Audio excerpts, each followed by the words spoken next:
देखो स्टार्ट कर दो तुम। अभी फन 1 मिनट है।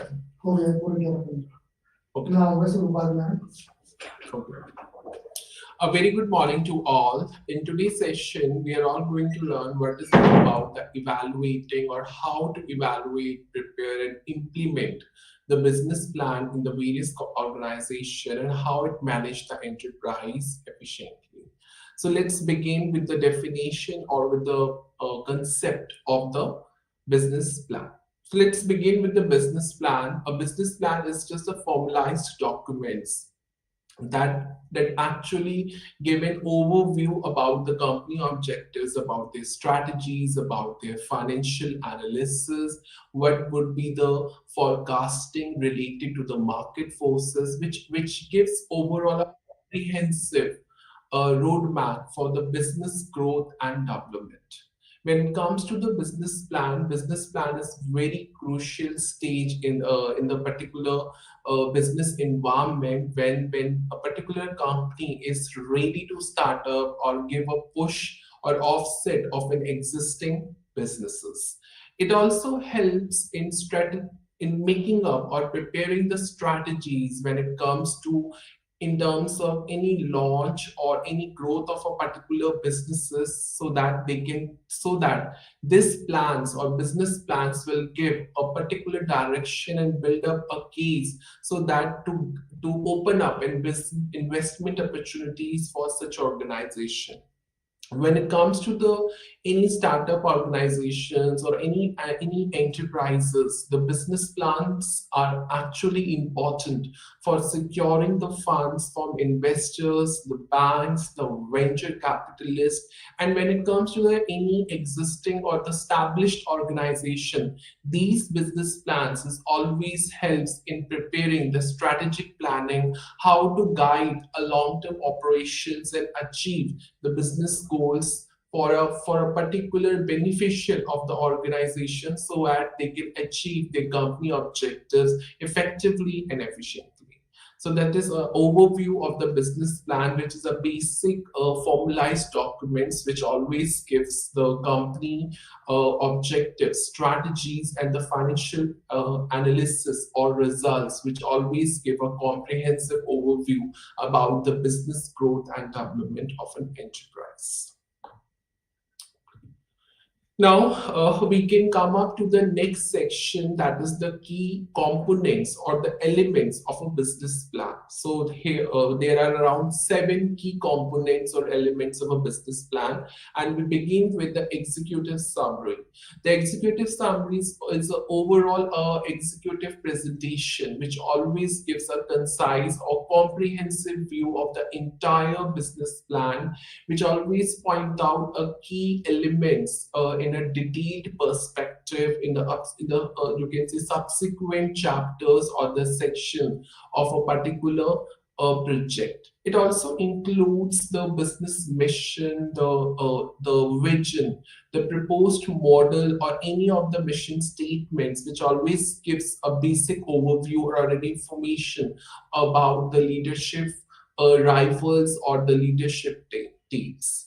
Let's come to the next component, that is the business description. So when we talk about the business description, this particular element, it always elaborates what would be the business does, about its legal elements, about its legal framework, what would be the unique value proposition of their products or the products of the company, and what actually the markets needs to fulfill for such enterprises.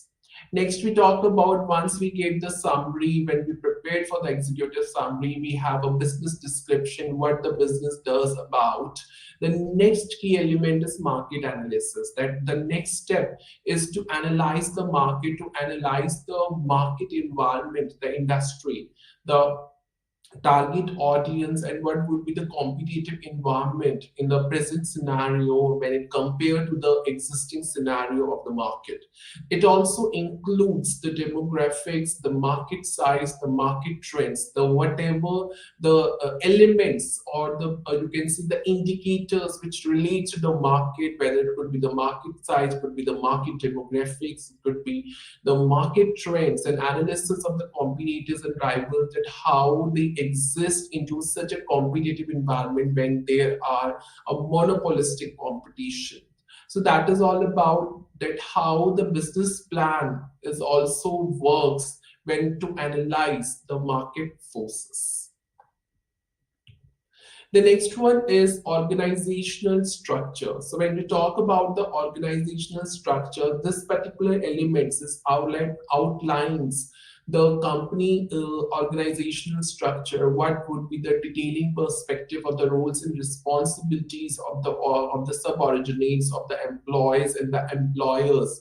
What would be the management teams involved in the particular project, and what would be the types of departments that actually involved within the organizations or outside the organization. So that is also the one of the key element while preparing the business plan in it.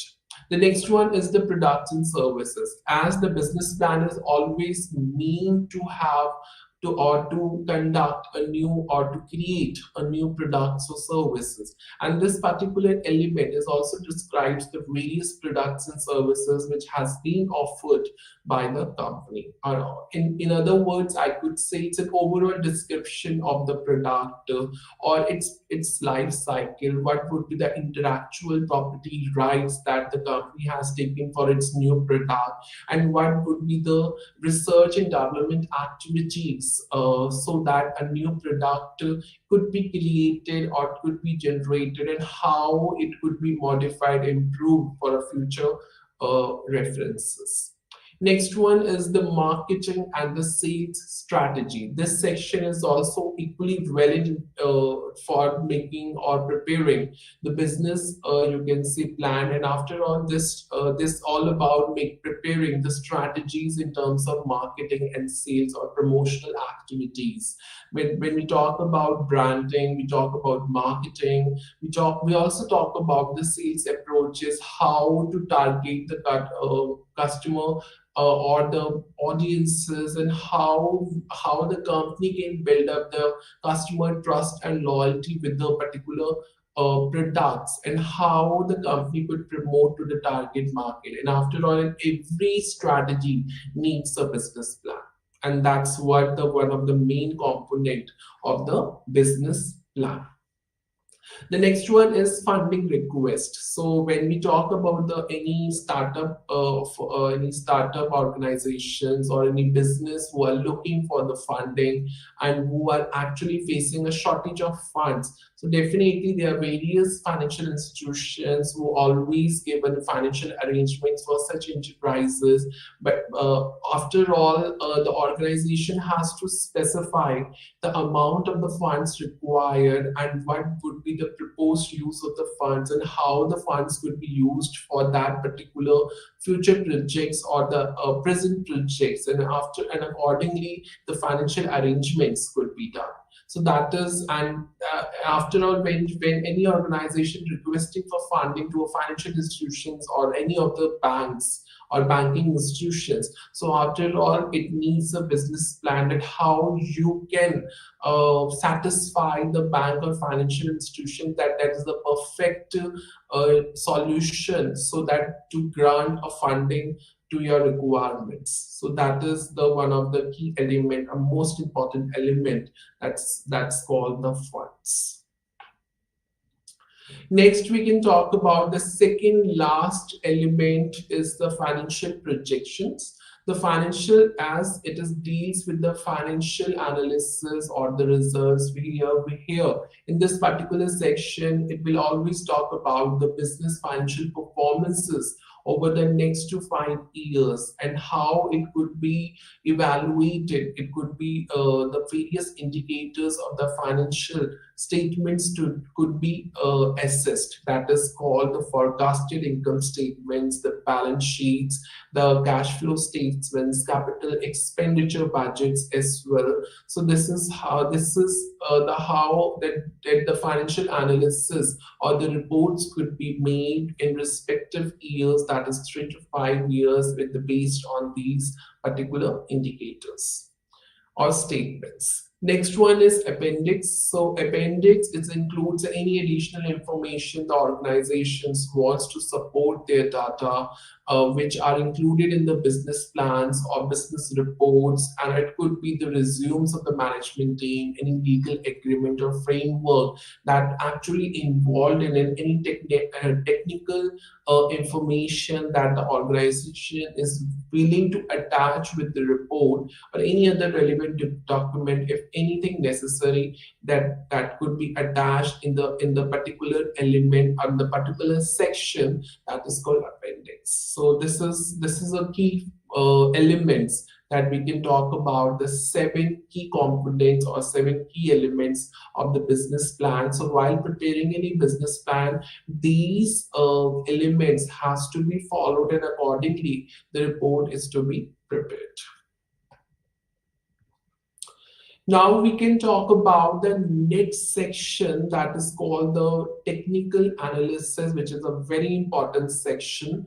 So let's begin with the technical analysis. Here we are talk about the technical analysis. It actually refers to the technical feasibility, that how the company or the corporation analyze the technical and the technological aspects of the any proposed idea that a particular organization is willing to portray or convey to the another or their another management teams or their own teams individually. So it always consists of 5 main parts, that is the location selection, technological selection, capacity planning, production planning, and operational planning.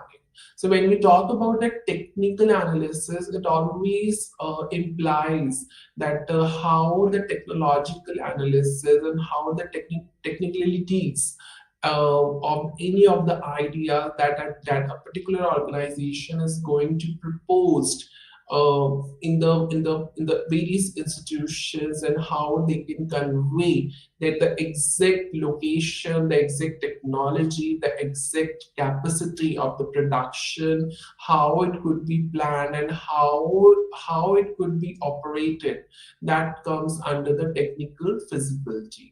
So let's begin with the first part or the subparts of the technical analysis, or in other words, we could say the technical feasibility. It always gives an overall report of the technicalities and the technological aspects of your idea which you are going to propose in the future.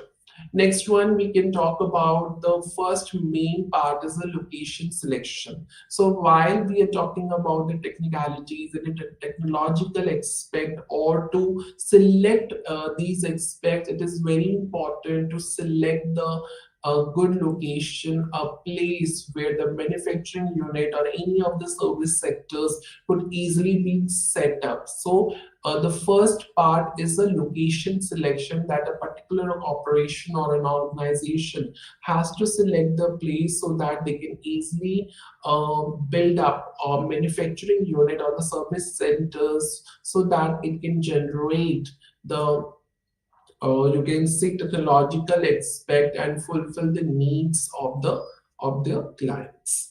Next one is the technology selection. Once we select the location, the next part, the next part of the technical feasibility is the technological selection. So it is a very important fact that how the organization handle the routine business operation, how they will maintain the daily based records, what would be the process of ordering, how they will manage the stock stock and inventory, how they will manage the databases. So every aspect needs analysis.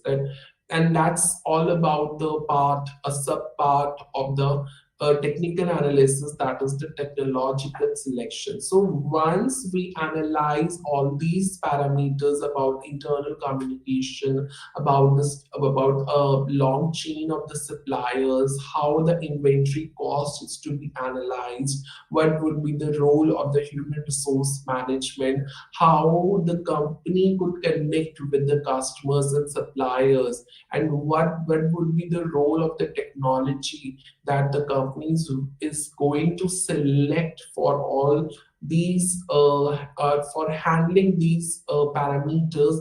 And that is a sub part, one of the sub part of the technical feasibility, and that's all about the analysis of all these indicators and parameters while company is going forward to select the technology.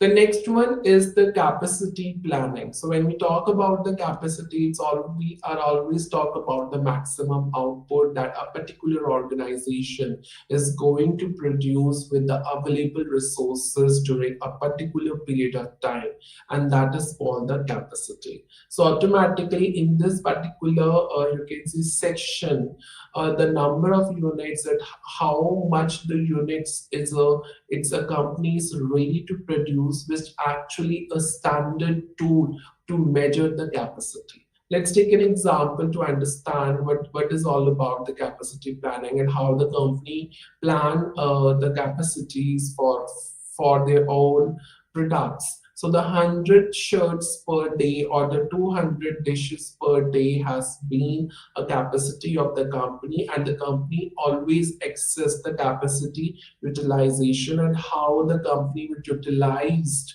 these particular items like shirts or the dishes on the per day basis. So if this is a capacity that the company could able to access these particular units on the day basis. So if there any overcapacity of utilizations, that actually lowers or it lowers the operating efficiency, and on other hand, if there is under capacity utilization, the company may lose the earning opportunities. So if there is a equal, the company has to make an equal balance in how they will access the capacity utilization for its own items or for its own products. So there is a two main situation that arrives regarding the utilization of the capacity. When there is an overcapacity utilization, automatically the company will face a situation of lowering the operating efficiency. So or another situation that the company could face, that is the under capacity utilization, and the company may also loses the earning opportunities in the same scenario. Next one is the production planning. It always applicable to the business organization, which always involved in the manufacturing activities. So when we talk about the production planning, we always talk about the manufacturing unit or the manufacturing activities, and how the organization could plan about their production processes. So the entire manufacturing process may also reveals in the form of a flow chart or the process chart how much the machineries and equipment are needed to perform these manufacturing activities. And it is very important for the organization or the executives that is to prepare the list of the equipment, the list of the machinery that actually needed to perform the production process. So as the regular, which is a name called a table, which always indicating the name of the assets, what would be the prices, how much the quantity, what would be the life of an asset, what would be the tentative date of the manufacturing supplier. So that is you can say an invoices where all the necessary information which always revealed on a particular invoices, and how it would work for the beneficial of the production process. Next one is the operational planning. So it is operational planning is also the one of the sequential steps which always reveal that how much the goods and services is to be flowed at right from production to customer. So in this particular section, the companies also highlighted how much the quantity of raw material, how much the goods is to be manufactured, and how it will be stored in the warehouses. And that is all about the operational planning, and how the company could plan the operational activities of the manufacturing for the manufactured goods and services. So automatically a stock register is to be maintained, and it is very important, and that the organization is also do that how to control the overstock and understock, and in this particular situation the inventory controlled procedure is to be followed. And accordingly, the stock register is to be maintained, which is one of the best tool that of controlling the situation of the over and under stock. So it's to be prepared, and why it is prepared and how it is prepared using the best techniques that is very useful for the inventory control, and that are actually the LIFO and the FIFO method. That is the last in first out and the first in first out. And in this, using these methods of inventory control, and the storage capacity is also is to be maintained, or is also maintained about to control the cost, and it always be mentioned when a particular organization is ready to what we call to prepare the operational reports of the particular manufactured units or the goods or the services within the organizational framework. Now we can come up to the next important concept, and that is the environmental analysis. So when we talk about the environmental analysis, in other words, we can talk about here, it's environmental scanning or scan. It is one of the strategic tools which always used to identify what would be the external and the internal forces of the business environment, how these forces influence the environment. And when we adopt a scanning tool or strategic tool to control the environment which not being harmed that environment of the business organization, so automatically the organizational and industry factors could easily positive or negatively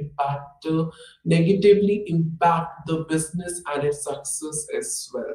So it is very important for the organization how they could analyze the short-term and long-term impacts accordingly, and the organization are also ready to respond to these external and internal forces, whether positive or negative, whenever they could appear in the particular business environment. So environmental analysis is also always assist the organization that how they will define the factors that which could negative or positive influence their business operation or the operational planning or the capacity. And it is very important to equally weight that internal and external elements, that if the organization could face the future perspective of their businesses which has been given and assessed under the circumstances or the situations which has been faced by the external and internal forces of the market. So this approach is always be a best approach to develop strategies that how the organization could take up in opportunities and reduce the threats for its own organization. So it is very important that how organization could adopt the environmental analysis tool in preparing the strategic planning or the strategic planning sessions, which always helps the organization systematically. Nowadays, the organizations, whether it's a domestic organization or the international organization, it always prepare a video that how to analyze the environmental forces, whether external or internal, so that whatever the employees who are working in and out within the organization or outside the organization, they can easily access the outside or internal or external environment, which directly or indirectly harm the business growth and success. So in this way, the organization can achieve their business goals and how they will prosper or how they will improve the performances of their activities and reach up to the new heights. Now we can come up to the main components of the environmental analysis, whether it is an internal factors and external factors. So here we will discuss that what are exactly these factors called for. Internal factors, these factors is always ask the organization to look within the organization, either to look out the organizational strong and the weak points depending upon its mission and vision, and it depending upon the policies and the procedures that the company adopt, whether is there any defect positively or negatively to the organization.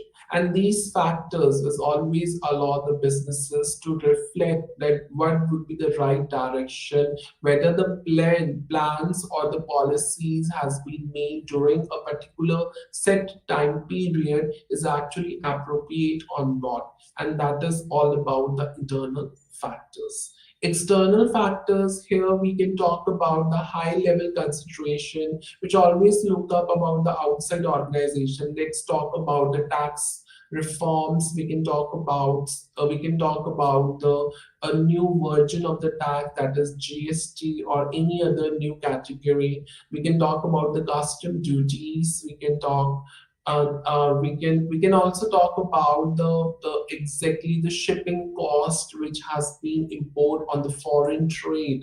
So these exactly external, which comes under the external factors. When we talk about internal factors, we can talk about the demand for the products. We can talk about the customer loyalties and the trust towards a particular product. So we can talk about the perceptions of the customers. And we can also talk about the perceptions and the opinions and the views of the originates, sub-originates or originates of the organization. And that always comes under the internal factors. Now we can talk about the overall example of the environmental analysis. Here, this is one of the case that I have involved to analyze or considered as one of the main example of the environmental analysis. So let's talk about this case, that is the environmental impact assessment for a new highway. How the organizations, how the industries would analyze the environmental impact assessment for when they are building up a new highway. So these three particular analysis and strategies is to be adopted before they come to analyze the environmental impact on the new highway.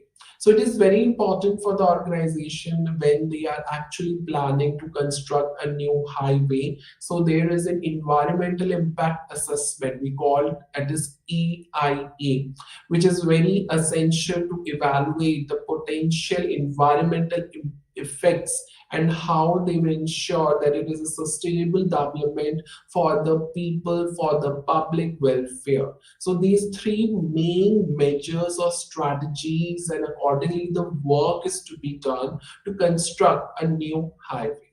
So the first one is data collection. It is very important to collect the data.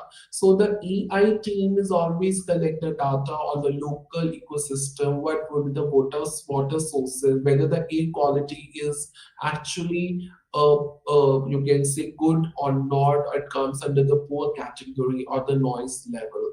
So it is very important first for such teams to collect the data. What would be the environmental scenarios or the sources are actually available, or it's actually safe for constructing a new highway and for the public as well.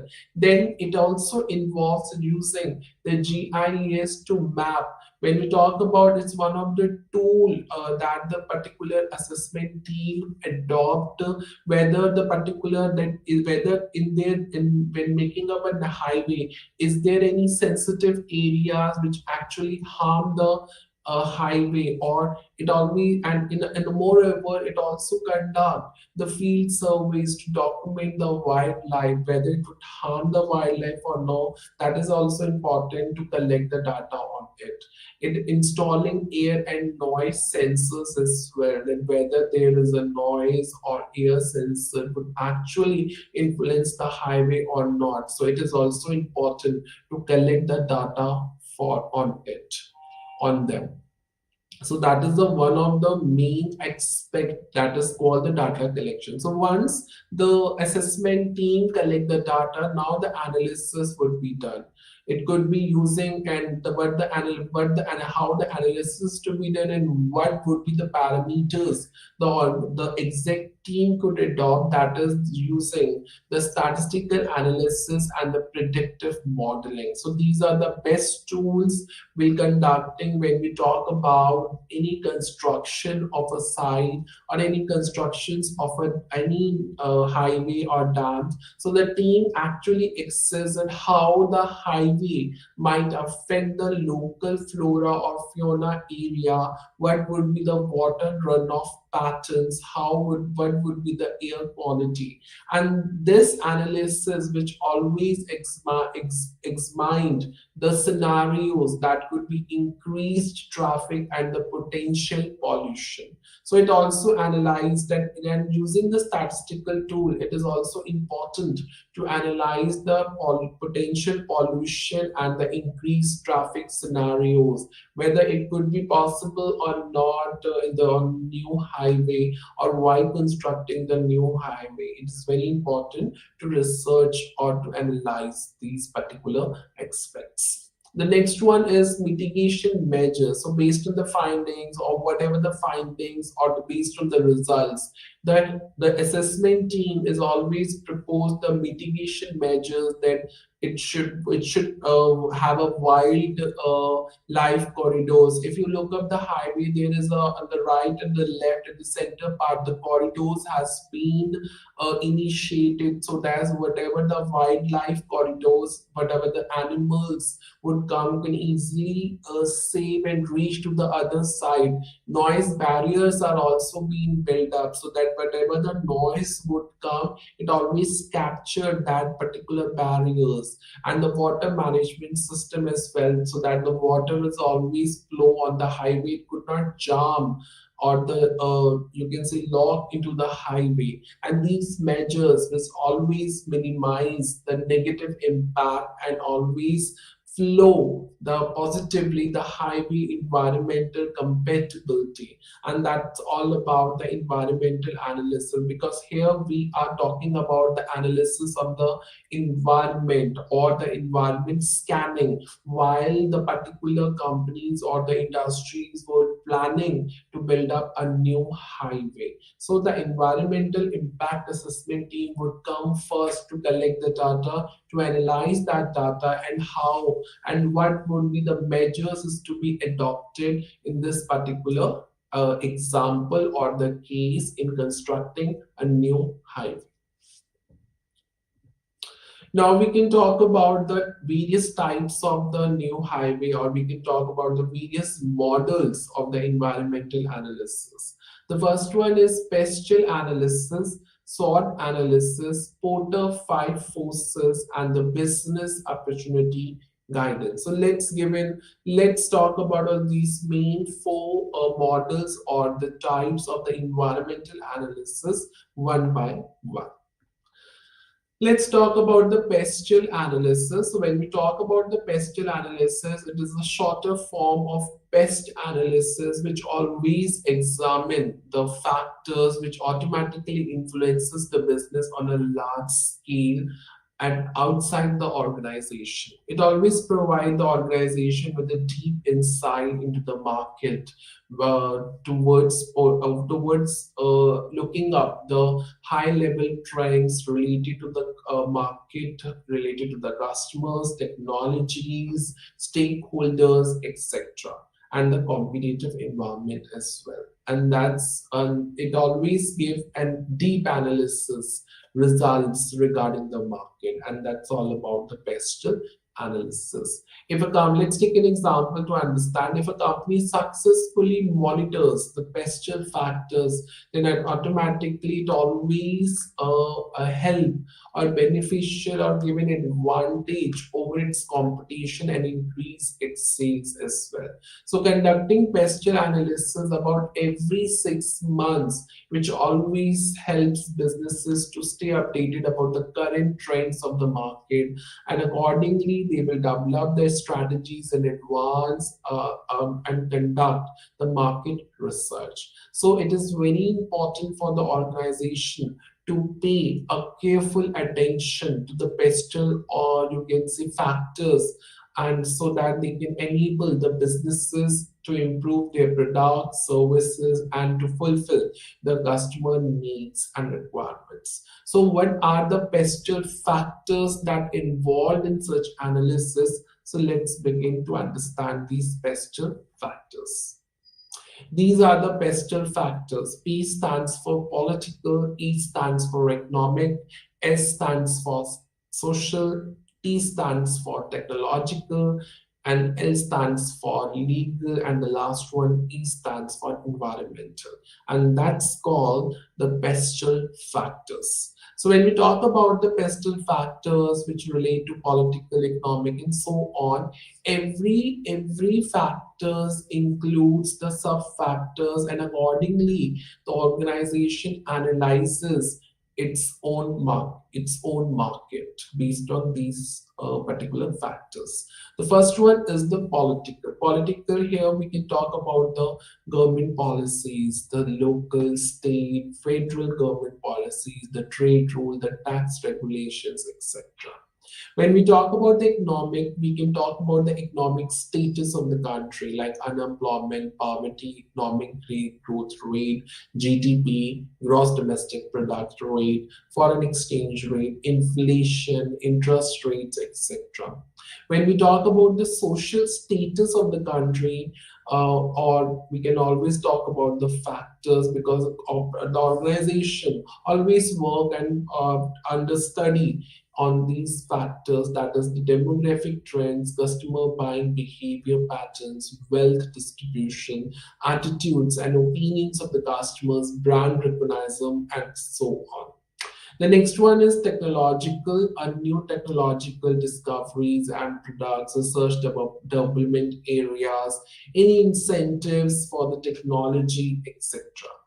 The next one is legal. We can always talk about the health and safety regulations, as we always talk about the health status of the country. So the organization will always, you can see, provide the health insurance and the life insurance for their employees as well.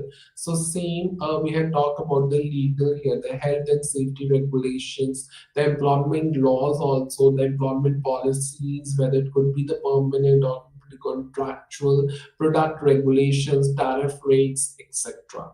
The next one is the environmental. Here we can talk about the climate, weather conditions, energy consumption, regulation, environmental policies, etc. So every factors consist of the sub factors, where on these factors, these main pestle factors could be analyzed. Now we can talk about the next most important concept, that is the SWOT analysis. The SWOT analysis is always evaluate the business strategic tools, that is on the internal or external factors only. So when we talk about the internal here, we can talk about the strength and the weaknesses of the organization, and the external we can talk about the opportunities and threats. Mostly you can say it always SWOT told that the SWOT analysis always deals with the strength, weaknesses, opportunities, and threats, and that actually called the SWOT analysis. But the exact definition of the SWOT analysis is the evaluation of the internal and external factors in respect of the strength, weaknesses, opportunities, and the threats. It always uncovers the company advantages and disadvantages based on the you can say strong and the weak points of the organization. And it is also important for the organization that how they will prepare and formalize the strategies and maximize their opportunities so that to minimize the potential risk for the organizations. And that's all about the SWOT analysis.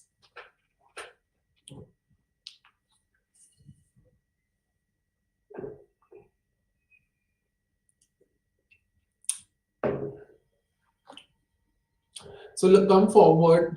This is the exact, you can see the classifications of the, when we talk about the internal factors, positive and negative, we talk about the external factors, that is opportunities and threats. So when we talk about that any organization or the particular research team analyze the organizations, always talk about the two factors, internal and external. So when we talk about the internal, it always reveals the strength and weakness of the organization. When we talk about the strength, we talk about the specialization, what would be the company unique selling point, what are the resources and assets are available.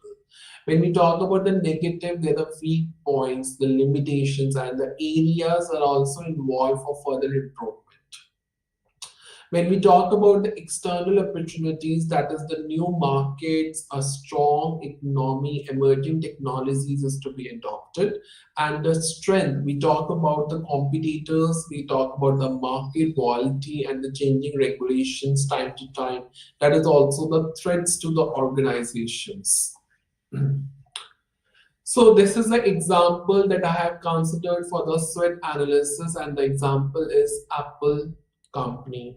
So the first one is strength, opportunities, weaknesses, and threats. So what are the you can say SWOT analysis of Apple? The strength R is R, brand recognition, innovative products. It is very easy to use. And opportunities, it always expand the distribution options. It's always create a new product ideas or the lines, and that is also the opportunities for the Apple. And the next one is the technological advancement. When we talk about the weaknesses of the Apple, it always carries you can say cost. A high cost means high prices. So closed ecosystem and lack of experimentation. They don't do any experiments. It's just openly with the unique ideas, with the unique concept. They just launch the product, and they believe that the product would always be successful in all over the world. That is also sometimes that's the one of the weakness, that is lack of experimentation. They don't do any experiments. Threats, the tough competition is always be there about for the rivals. The lawsuits is always be there, whether it could be the copied the same strategies or the concept with the other rivals. International issues is always be there, and that is a threat for other organization in respect of Apple framework. So these are the conceptual frameworks of the four main terms, that is strength, weaknesses, opportunities, and threats. Strength, what the companies do their best. What is the company unique selling point? Weakness, what areas the organization need to improve and whether the resources are actually available or still lacking for it. Next one is opportunities. What opportunities can you take of based on your strength? So the opportunities will always depends on the company's strength, and if the strength that you actually understood very effectively, so definitely the particular organization could open up the opportunities for their own advantage. Next one is threats. So what threats do your weaknesses expose you? So it is very important to understand that what would be the threats or the weaknesses that a particular companies would face in the future and easily could work on it. Now we can talk about the next important concept, that is the Porter five forces. So when we talk about this particular model that is called the Porter five forces model, it always used to identify and analyze an industry competitive environment or competitive forces. That what would be the industry, suppliers and the retailers, wholesalers, customers, how it could be analyzed effectively. So the five forces are competition, the threats of the new entrants in the industry, supplier bargaining power, customers bargaining power, the ability of the customer to find the substitutes for the sector product. And that's all about the five forces of the Porter. So Porter is one of the author who has implemented this particular model and which named is Porter Five Forces. So this model is always guides the businesses in determining what would be the intents of competition and the potential profitability within the market could help, and how these forces could help better to understand where the power lies in their sector, when how they will, how what would be the strength points in their sectors. Porter model is always mean to criticize. Such Porter is always criticize the perfectly competitive business models as in order to understand the real life scenarios or the real life market where the competitors are actually not rivals, but the firms will also understand the specific industries which are always falls to rise and fall together. So Porter has always criticized this particular perspective to adopt the perfectly competitive business model, because as far as the real life scenarios, it always talk about that the specific industries who are actually exist in our world, which always tends to rise and fall together. So these are the five main, you can say, forces: the competitive life rivalry.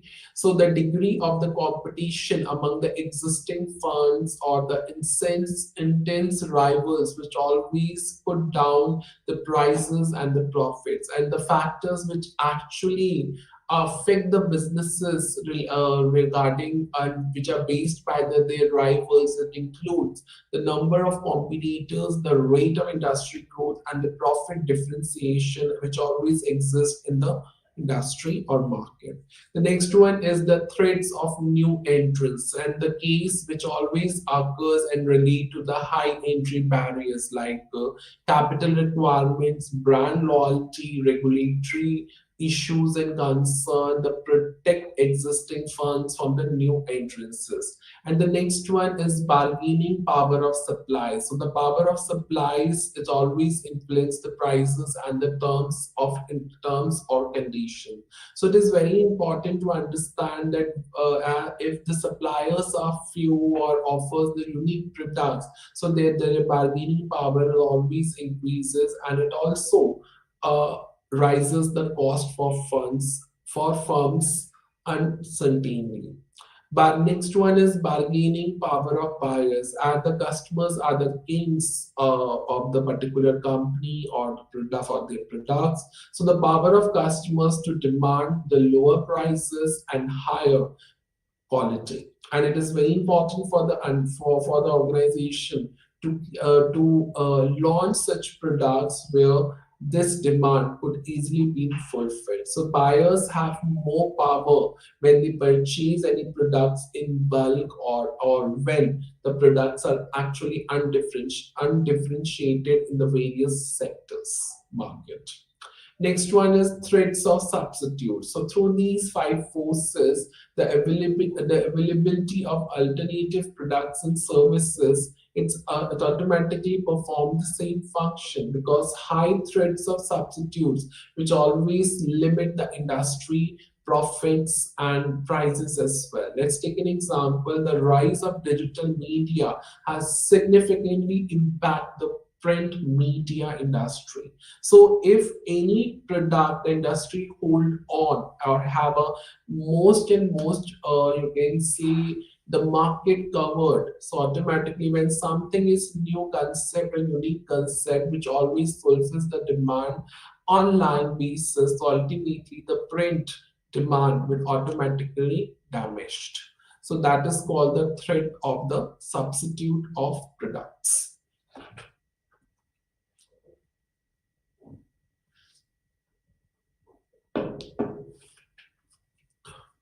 The next one is the business opportunity guidance. When we talk about the business opportunity guidance, we are always talk about the business opportunity idea, which always occurred from any concerned areas or related to an unorganized market, private label brands, and organized markets as well. So once we looking up these markets, a potential business idea could easily come up in our mind. So it may be vertically compared to the various parameters like ownership or the sale of any new product, type of the goods sold, pack size, what would be the prices, discount outlay, brand name, or unique selling proposition, target customers, etc. So when the idea is being generated based on the market forces, so accordingly a particular researcher team could work on the various parameters immediately. What would be the unique selling point? What would be the ownership type? What would be the sale patterns, etc. So based on the type and the products that a particular business opt, so it is very important to understand these parameters, and based on it, it is also equally important to have a comparative analysis of their parameters and with their rival parameters of the same. So this comparison, which always helps the entrepreneur to identify the gap into the matrix scenarios, and always guide them to pitch the product at the right time to decide the unique selling point and segment the market or segment the audience accordingly. And that's all about the business opportunity guidance. Now we can talk about the next concept, that is the plant location. So plant location is all about the choice of region and the selection of a particular site when a particular organization is setting up a business and strategy. It always talk about or includes the personal equipment, operating equipment, storage space, material handling equipment, all other support services. It's all about arrangement and location of the work center or the service centers that are exactly the business deals for, like inspection, storage, shipping within the manufacturing and the factory building. So it is a very lengthy process, and that's why according to the RICS, the overall objective of the plant layout is to design the physical structure or the arrangement where the economically meets the required output at the quantity and quality. Now, what are the factors which affect the plant location? It's a raw material supply. When there is a shortage of raw material, then what would be the you can say outcome of the total production cost? And inadequate supply of raw materials will actually reduce the production. So this is something, the factor which always harm the location of the plants, because of the location. If the distance is more, then how the raw materials to be supplied to that particular location. That is also the one of the factor which always influence the plant location. The next one is nearness to market. This factor which always produce the product to customers in a short period, but unfortunately, if it is a very it's not nearer the location, the plant location is not nearer to the market, and ultimately damage the product. It reduces the transportation cost. It will help the suppliers to know about the requirement of the customers more about it. Next one is transportation facility. So while selecting any business site or the plant site, it's very important to understand the transportation facility is available to transfer any raw material from plant location to another location or to the market, whether it would be the transportation of any raw material, semi-finished or finished goods. So it sometimes it is very least possible situation where the transportation distance is very large and the facilities are not available. So that's why, in due to which the transported of goods could be less due to the you can say low transportation facility, and which ultimately influence the material quality, cost of production, and time to transport, and etc. Next one is labor supply. Labor is also the one of the main important part which produces the product, and if the particular plant owner choose the site in such a way where the labor could easily available, that would be very beneficial, and it could work at a low cost. But it is a distance, it's a very far away, then ultimately it downtime of the production and decrease the plant efficiencies.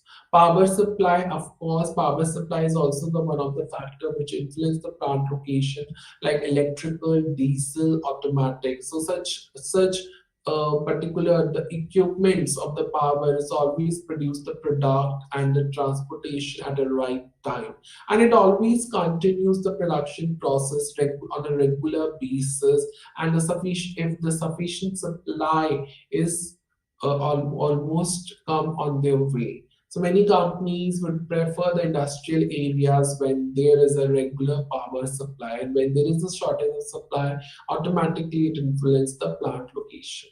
Next one is supply of capital. Capital is also required for the industry, that how much the funds or the capital would require for to complete the production processes on day-to-day working areas, or how to expand, how to market. Everything needs funds, everything needs capital. So when we talk about the large-scale production, it always requires the large amount of funds or capital, which the company could raise by offering shares and debentures to their clients. Now we can another factors you can say which also influence the plant location, and miscellaneous factors as well. That is the natural factors. The factors like land, water, climate are also important for industries. Government policies in the particular area. If the new plant cannot be started due to some rules and regulation which also influence to you can say construct a new site for the plant. Some subsidies or other facilities which also support the small scale industry to grow, especially by the government. Availability of the housing, hospitality, entertainment, education facilities also helps in deciding the plant location. If they are not available, it will harm the plant location, or selecting the plant location effectively. Miscellaneous factors are also there. Sufficient water supply is also available. Danger of attack during war, Personal factors would also influence like their occupational income.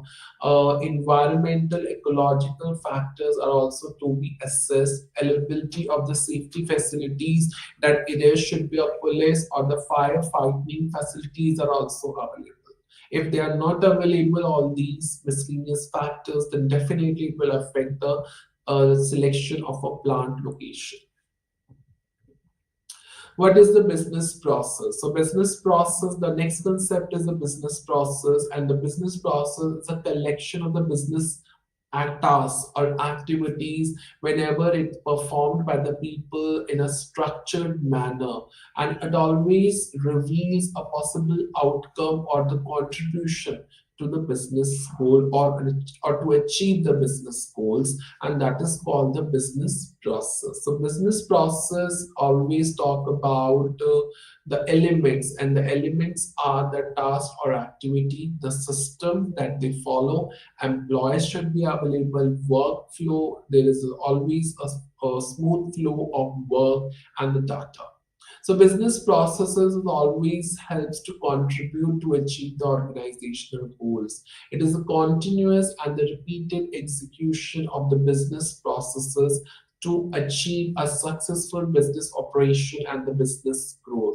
So in simple sense, I could say the business process is defined as a collection of the tasks or activities when the particular group of people is performed in in an organized manner, so that they can contribute something more to achieve the business goals, and that's all about the business process.